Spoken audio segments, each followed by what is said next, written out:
Dungeon Busters has got to be next on your read list, and I'm going to tell you why. Join me and find out. That man and his manga. Hello and welcome to That Man. That is my merchandise, and today we are looking at Dungeon Busters by Toma Shinozaki and illustrated by Seri Gan. This has been published by J Novel Club, and this one is an interesting title. This one had no right being as good as it is, and I'm going to tell you exactly what I loved about it and why you may want to consider checking this one out. But before we get into all of that, if you're new to the channel and love all things manga and collecting, from figures to anime and light novels, do me a favour and subscribe and ring that bell so you don't miss out on new weekly videos. Even just from looking at the cover, you guys are probably going to guess the same thing as what I did. This is going to be a pretty trash harem, bland main character OC, as we normally see in plenty of other light novels. I mean, those boing boings alone, yeah, we kind of do get that, and that's not a bad thing. Now, as you guys are well aware, I have had a lot of light novels over the last few months where I've read them out and kind of been like, oh well, the main character's not that interesting and I don't really like the whole harem thing and the overpowered protagonist. But Dungeon Busters managed to do something a little bit different. Now, Dungeon Busters, tell me if you've heard this story before, is about a bunch of dungeons that just pop up in the real world one day. And as the story goes on, adventurers are going to start going into the dungeons to try and clear them in order to stop what is essentially the end of the world. That's right, if you just read the title called Solo Leveling Hero, it's very similar to that. However, Dungeon Busters, unlike pretty much any other series that I've read similar to this, treats it more of an adult mindset, a more mature mindset.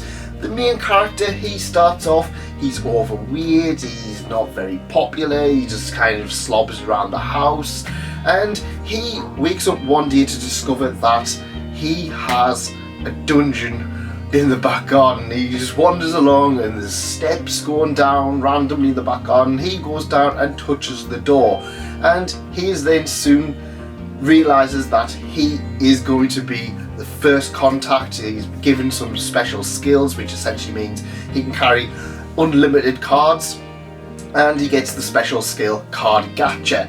And in commemoration of being the first contact, he is given a special card, one of the 108 Stars of Destiny, Akane, who is a very beautiful ninja girl, Kunoichi, and she falls head over heels at him.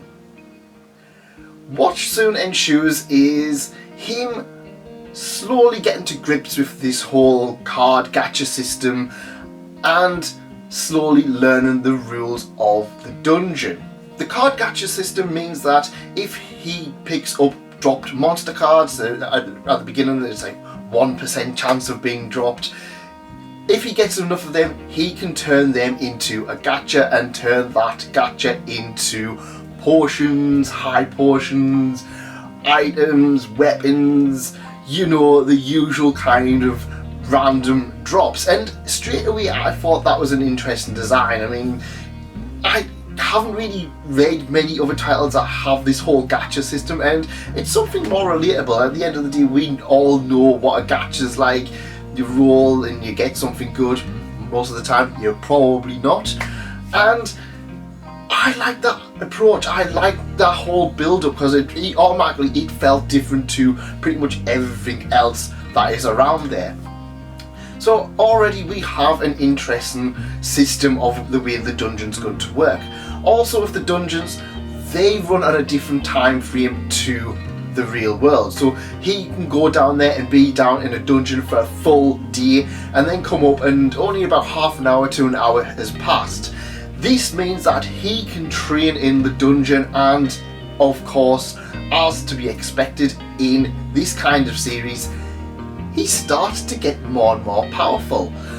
Now, as the series goes on, more and more dungeons start to pop up. However, he has the edge because he is the first contact. He found the dungeon, and obviously he got to grips with everything. He got a really powerful support card, one of the Waifu Xenoblade 108 Stars of Destiny Waifu cards, who basically fills him in on everything, and he starts training. And I like the aspect of, like, rather than him just being a bland, overpowered protagonist because he's just given something, we see all of the amount of training that goes into him. He obviously starts off all overweight, but he starts becoming more muscular, more powerful as he gets to grips with this dungeon system. I like that. I really love that idea of it. I mean, if you think back to other titles such as One Punch Man, where Saitama will say, oh, well, I sat up and I did all of this training, and I did this until my hair falling out, and it's done as a joke. But I love the aspect that we actually are seeing his training. Yes, he's going to be a slightly overpowered, but he's not stupidly overpowered. He is overpowered because he had the benefit of being one of the first characters, but we are seeing his leveling up system. What Dungeon Busters does to shine out is that, again, like I said, it's treated as a mature reader. You aren't just given random skills and stuff like that just to become overpowered. It shows that even becoming overpowered does take a lot of work. But it also has a business side of things. Once the world government gets involved, they start looking at things. Oh well, we can use all of these pickups to fuel our power plants, and it's like, okay, so we're going to hire people to do that. But on the other hand, the main character is also going to do that. He's just like, right, well, we've got to clear all the dungeons, we've got to do all of this before 10 years happens, otherwise we're all going to get killed. So we've got to clear the dungeons. So I'm going to open my own dungeon busting agency, and soon he gets his half cousin who's just helping out. He gets her in on it. He gets her mom in on it. He meets this random guy who just wants to become stronger, and he's just like, oh, send us over somewhere. I just want to beat somebody up, and he becomes part of the whole thing. And even then, he's just like, well, who's going to know all the ins and outs of this kind of thing? I know. Light novel authors. And he gets like light novel authors just to come in, and it's just like, it's done as a training camp. It's just like, oh yeah, come here, you'll be here for 2 weeks, you'll become more muscular and more handsome, and obviously you get a good workout. And he's using that to his own ends, and it really does work because it's done more as a business rather than just being, oh well, I need to do this to save the world. And yeah, and he's making them so much money, he's raking it in, and we see it as just like, oh well, if I do this, the tax man's going to get it. It's like, okay, so we're going to put it on offshore Swiss accounts and all kinds of stuff. And I love that aspect of this whole multi-layered way of thinking, just to ensure that everything was all set up and all sorted to kind of make it all work. It was ridiculous, but it was ridiculously detailed for all the right reasons. Now, as to be expected with the artwork being the way it is, this does have, well, he's a 40-year-old man.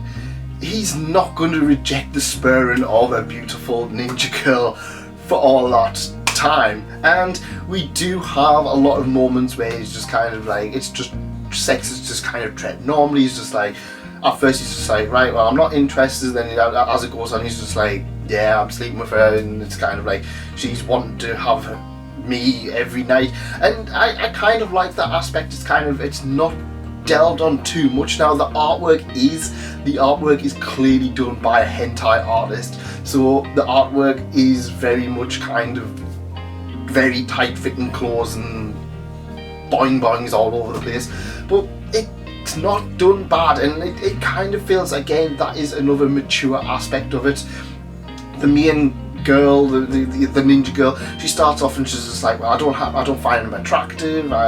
This is the guy who's supposed to be saving the world, and it soon changes. And I love the aspect where it's kind of like, she's just like, well, I'm your part of your body now, and just ask me to do anything, and I mean anything, and we'll do it. And eventually he's just kind of like, oh, and then he's just like, yeah, all right, I'm not going to reject you all the time.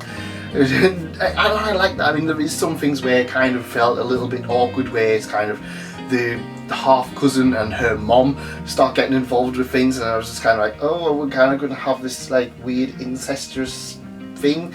And yeah, I mean, it clearly is that he's going to build his own harem, but it doesn't feel too bad. It doesn't feel too kind of uncomfortable. Whereas Solo Leveling had a very similar feel to this particular title. It all felt very immature, and it was just kind of like, oh, I don't want to hold her hand. And it's just like, this is a 40-year-old guy, and he's just like, well, if she's offering it, I'm going to take it eventually. I'm not stupid. And I kind of like that aspect. I liked how mature everything of this felt. Again, with Dungeon Busters, it's one of those titles, I looked at it and I was just like, this is just going to be stupid. It's not going to do much. It's going to be the bare minimum. And I was just like, I'm going to pick it up. It looks very kind of boing-boingy. And I was just like, it's going to have nothing salvageable. And I read it and I loved it. Dungeon Busters is a weird one because it is a lot of wish fulfillment. It is the overpowered character. He does have the harem. And it works. It somehow works. It's one of those things where I've just got so many things that shouldn't work in a light novel, so many tropes, but it manages to pull them out and make something good out of them. And I'm really genuinely surprised that there's not enough people talking about this series. I know it's J Novel Club, and it's also one that not everybody's going to be able to pick up because digitally, but do check it out. I'm led to believe they have announced a physical release for this one. I'm not 100% sure, but either way, check out the digital one. You're not going to be disappointed if you're an adult wanting an adult character, an adult main character, or if you want something a little bit more mature, if you want the business side of things or the real world, a dungeon being turned into a business. You are going to get a lot of great time out of Dungeon Busters. It feels like it appeals more to the adult reader, even just by the main character. At the end of the day, 40-year-old virgin who's kind of just like, he's got some smarts and he knows his way out of the world. He's pretty successful in his work. He's just not really at the time for anything. At the end of the day, he feels more relatable than pretty much any of these overpowered school kid protagonists, and it really does benefit from that approach. Now, that's just my opinion. You guys, let me know in the comments, have you read Dungeon Busters? If not, like I said, go check it out. And while you're at it, go check out some of these videos as well. There's plenty more light novels that I'm going to recommend to you to go check out. And I'll see you over there. Goodbye.